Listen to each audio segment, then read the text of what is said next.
सपा नेता राजीव राय जी इस वक्त हमारे साथ फोन लाइन पर जुड़ गए हैं। राजीव जी, क्या कहेंगे इस घटना को लेकर? समाजवादी पार्टी की क्या प्रतिक्रिया? एनकाउंटर, गैंगवार, न कोई खौफ, न कानून का राज, यही असली जोगी का जंगल राज। जो लोग ये कहा करते थे कि अपराधी या तो सरेंडर कर चुके हैं या प्रदेश में छोड़कर जा चुके हैं, उनके गाल पर ये जोरदार तमाचा है। जो रोज रोज एनकाउंटर और गैंगवार हो रहा है, ये जंगल राज का अद्भुत नमूना है। और मैं फिर ये कहूंगा कि जो मीडिया पाकिस्तानी की घटना पर अखिलेश यादव का फोटो लगा के जंगल राज बताया करती थी, आज भी स्थानीय पुलिस को जिम्मेदार देगी, कोई सरकार के ऊपर उंगली नहीं उठाएगा। और ये इनका दोहरापन है, चरित्र बाहर आ गया है।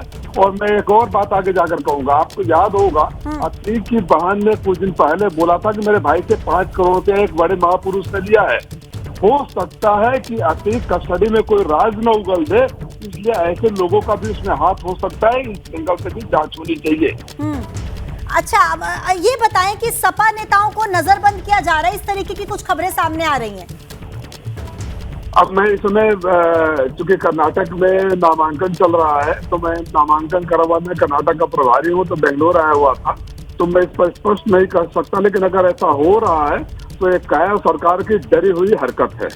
जो सरकार सिर्फ अपनी पीठ थपथपाती रहती है, मीडिया के माध्यम से अपना भोंपू बजाती रहती है। हर रोज कहीं बलात्कार, कहीं लूट, कहीं हत्या, कहीं गैंगवार, कहीं मर्डर, कहीं चिलैती होता रहता है, फिर भी अपने को रामराज बताती है। ऐसी सरकार पर धिक्कार है। अच्छा, स्वतंत्र देव सिंह कह रहे हैं ये तो पाप पुण्य का हिसाब है जो इसी जन्म में होता है, इसको लेकर आप क्या कहेंगे? नहीं, तो जो पाप कर रहे हैं उनका भी हिसाब हो जाएगा। पाप पुण्य का हिसाब करने वाले वो पुण्य खुदा है क्या? भगवान है क्या? पाप पुण्य का हिसाब करने के लिए कानून है इस देश में, कानून है।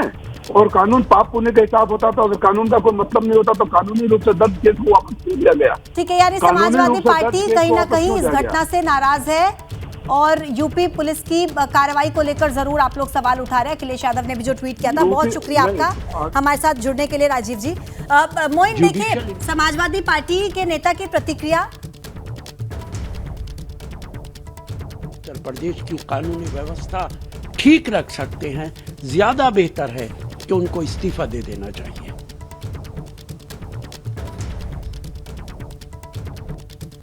तो देखिए, इस्तीफा दे देना चाहिए, कांग्रेस नेता का ये बयान। राजनीतिक सरगर्मियां कितनी तेज हो रही हैं इस घटना के बाद, किस तरीके से पॉलिटिकल रिएक्शन, यानी कि जिस तरीके से यूपी सरकार को घेरने की कवायद तमाम विपक्षी दलों की तरफ से शुरू हो गई है, वो प्रतिक्रियाएं आप इस वक्त सुन रहे हैं। मोइन, सुना आपने कांग्रेस नेता की प्रतिक्रिया, और साथ ही साथ जो अभी समाजवादी पार्टी के नेता हमारे साथ जुड़े थे उन्होंने क्या कहा?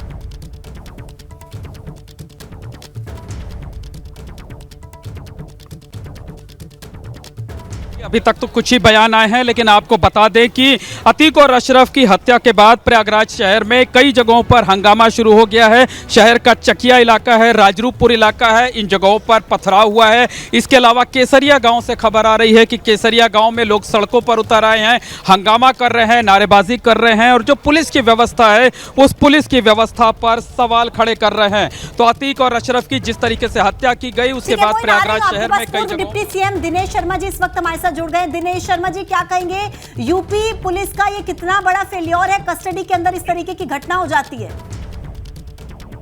देखिए, भी मैं बाहर से लौट रहा हूँ और कार के अंदर हूँ। मैंने आपके टेलीविजन के माध्यम से ही इस प्रकरण को सुना है। मैं इतना कह सकता हूँ कि सरकार का अभी पक्ष आना बाकी है, और ये वास्तव में क्या है, क्या गैंगवार है या कुछ और है, ये सब जांच के विषय हैं। और इसको आने के बाद ही इसका विश्लेषण हो सकता है।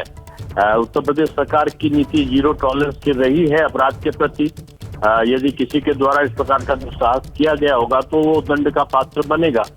लेकिन दिनेश शर्मा जी, जिस तरीके से पुलिस के सामने इस तरीके की घटना हो जाती है, 3 हमलावर गोलियां चला देते हैं, पुलिस की कस्टडी में थे दोनों, कहीं ना कहीं आप ये तो मानेंगे इंटेलिजेंस फेल्योर है। पुलिस की कार्रवाई को लेकर जो सवाल उठ रहे हैं उनको लेकर आप क्या कहेंगे? नहीं, अभी इसको मैंने फिर से इसी को दोहराऊंगा कि अभी इसका जांच होने दीजिए। अभी इसका अधिकृत बयान आएगा कि कैसे ये घटना के किन कारणों से कैसे घट गई। निश्चित रूप से संवेदनशील है और बड़ा मुद्दा है, और इसमें इसका विश्लेषण होगा। लेकिन जांच विपक्षी होगी। दल तो आपको घेर रहे हैं। समाजवादी पार्टी के नेता कह रहे हैं कि जिस तरीके से अपराध बढ़ रहा है वो हम सब देख रहे हैं। कांग्रेस के नेता तो ये तक कह रहे हैं इस्तीफा दे दीजिए।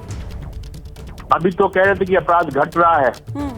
अपराध तो बढ़ता तब है कि जब खुलेआम कोई चीज हो। अभी अपराध के खिलाफ अगर इंतहा होती है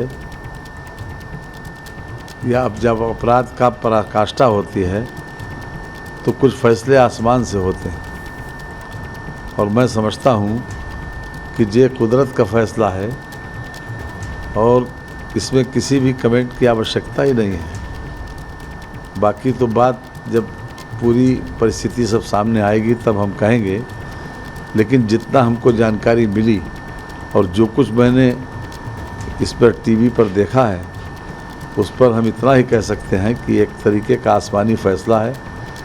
लगातार जब जुल्म बढ़ता है तो कुदरत भी सक्रिय हो जाती है, वो अपनी तरीके से फैसला करती है। इसलिए मैं इनके बारे में जो कुछ भी सामने आया कि कितने केस थे और किस किस केस में गवाही भी नहीं मिलती थी, तो मैं समझता हूँ कि ये एक आसमानी फैसला है और ये आसमानी फैसला सभी को स्वीकार कर लेना चाहिए। अखिलेश यादव इस पर भी तंज कसने से बाज नहीं आ रहे हैं। उन्होंने सरकार के ऊपर बड़े सवाल खड़े कर दिए हैं।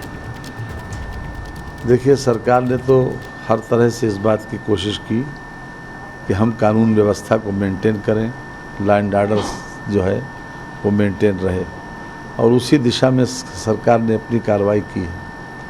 और कोई भी सरकार हो उसका ये फ़र्ज़ बनता है कि कानून व्यवस्था को चुस्त दुरुस्त रखे। योगी सरकार कानून व्यवस्था को चुस्त दुरुस्त रखने में जो उन्होंने नारा दिया था कि ज़ीरो टॉलरेंस टुवर्ड्स क्राइम, तो वो उसी पर कायम है अपने।